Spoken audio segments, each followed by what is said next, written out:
என்னங்க உலகத்தில் இருக்க காரியத்தை நினச்சி ரொம்ப பயந்துட்டு இருக்கீங்களா? ஒரு சைடு போர் நடக்குது, ஒரு சைடு எப்ஸ்டீன் ஃபைல், ஒரு சைடு சாப்பாடுக்கு பஞ்சமாக இருக்குது, ஒரு சைடு ராத்திரி என்ன நடக்கும்னே தெரியல, நிறைய காரியங்கள் உலகத்தில் மாறுது அப்படின்னு பயப்படுறீங்க. ஆனால் நான் உங்ககிட்ட சொல்கிறேன், இது எல்லா காரியமும் பிசாசனை நம்மளை டைவர்ட் பண்ணுறதுக்குன்னு சொன்னால் நீங்கள் நம்புவீங்களா?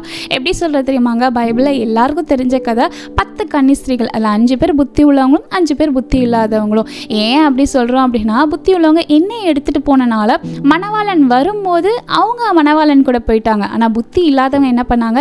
எண்ணெயை எடுத்துகிட்டு வர்றதுக்குள்ளேயே மணவாளன் புத்தி உள்ளவங்களை கூட்டிகிட்டு போயிட்டாங்க.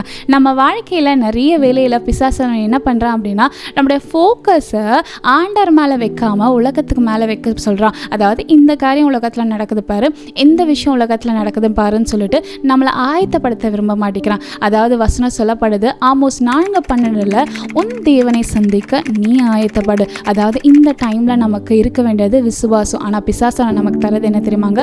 பயத்தை. உங்கள் இருதயத்தில் அதிகமான பயத்தை தான் அவன் விதைக்கிறான். ஆனால் இனிமேல் நம்ம வாழ்க்கையில் விசுவாசத்தை அதிகரிப்போம். ஏன்னா நம்ம இந்த டைமில் பண்ண வேண்டியது ஆயத்தமாக இருக்கிறது. ஒருவேளை நிறைய பேர் சொல்லலாம் World War III வரலாம், இப்போ ஆண்டவர் வரப்போகிறா அப்படின்னு சொல்லலாம். ஆனால் அது உண்மையான காரியம். எப்போ வேணாலும் ஆண்டவர் வரலாம், எப்போ வேணாலும் மணவாளன் வரலாம். ஆனால் நம்ம அதுக்கு ப்ரிப்பேர்டாகவும் ஆயத்தமாகவும் இருக்கணும். நிறைய வேளையில் இந்த காரியத்தை நம்ம மறந்து போயிடும். இனி நம்ம வாழ்க்கையில் அதுக்காக ஆயத்தப்படுவோம்.